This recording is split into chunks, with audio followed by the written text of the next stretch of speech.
Welcome to my video about the Hella F-5E Tiger II in 72nd scale. This is a relatively old and simple kit, and it was my entry to the Build One Kit in a Month group build. Because of these restrictions in time and kit quality, the result isn't the best. However, the kit came with Austrian Air Force decals, so I was quite motivated to finish it in time.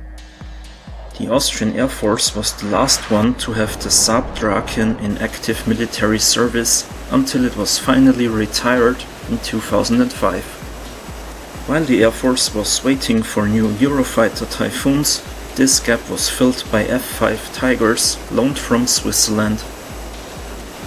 In 2008 the first Eurofighters were ready for duty and the F-5 were returned to Switzerland. As you can see, I already built an Austrian Draken and Eurofighter, so I was quite motivated to add an Austrian Tiger to the collection. You can find detailed videos about all my finished kits on my channel. Now to the building process. As expected, the design is quite simple. I started with the elevators and the vertical stabilizer. Then I moved on to the wing section that has to be glued to the underside of the fuselage. The cockpit was quite basic, but the instrument panel is fairly detailed. I used my finest brushes to paint the dials. Then I also used various colors to add a bit of variety. As a reference, I used the F-5 in the flight sim DCS World and photos.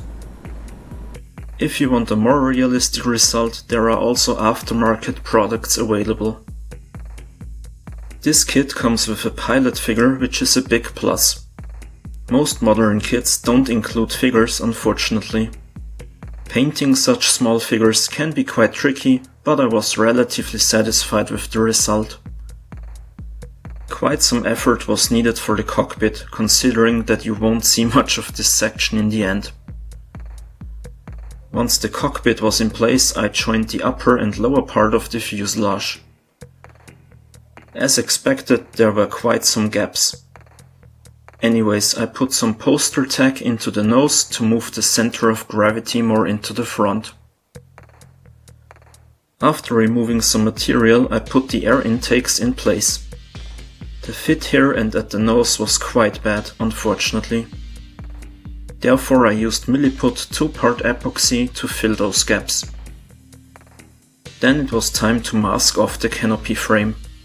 I used masking tape that I had cut to shape before.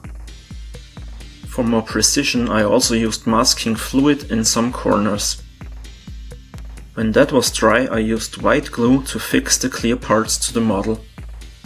White glue dries transparent and doesn't leave any residue. Furthermore, you can easily remove these parts again if needed.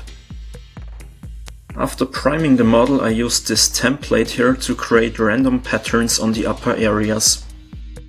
In theory, this leads to more color variation and some nice weathering effects. I started painting the F-5 with light compass ghost gray. I tried to leave out the darker areas and sprayed fin coats. The next paint was dark compass ghost gray for those larger spots. I masked them off with poster tack and again tried to apply light coats. The result was okay, but I had to do a few corrections here and there. Also, the pre-shading wasn't that noticeable anymore.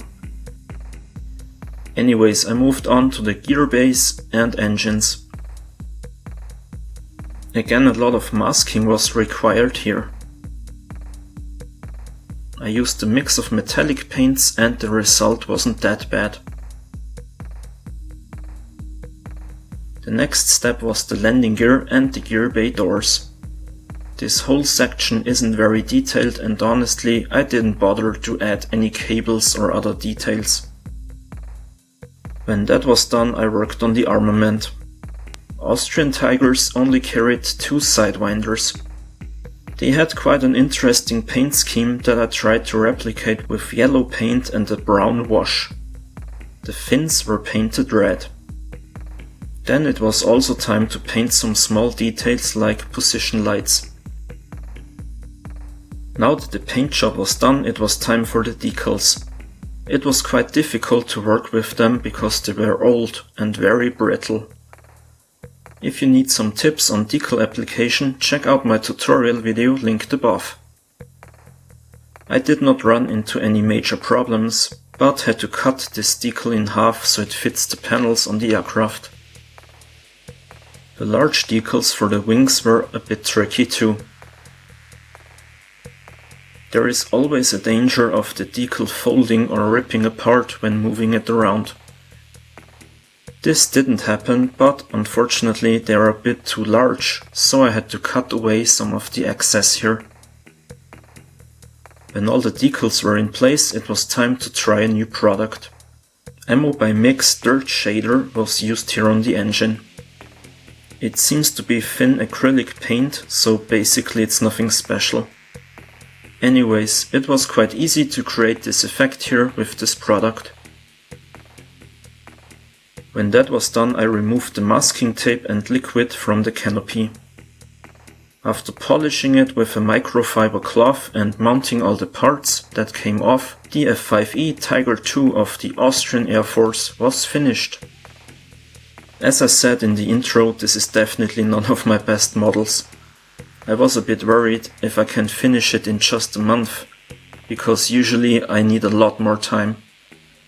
Additionally, this old Hella kit wasn't the best to work with. It has raised panel lines and it's lacking detail in most areas. Furthermore, there were quite some fitting issues and gaps to be filled. Anyways, this was quite a fun project and raised my mojo for the next group build. The topic is World War II and my first entry will be the Bristol Blenheim from Airfix. I will post updates on that project on my social media channels, so make sure to follow me there as well. All the links can be found in the description. Leave me your comments about the F-5 in the comments below and make sure to click the bell. Thanks for watching and bye.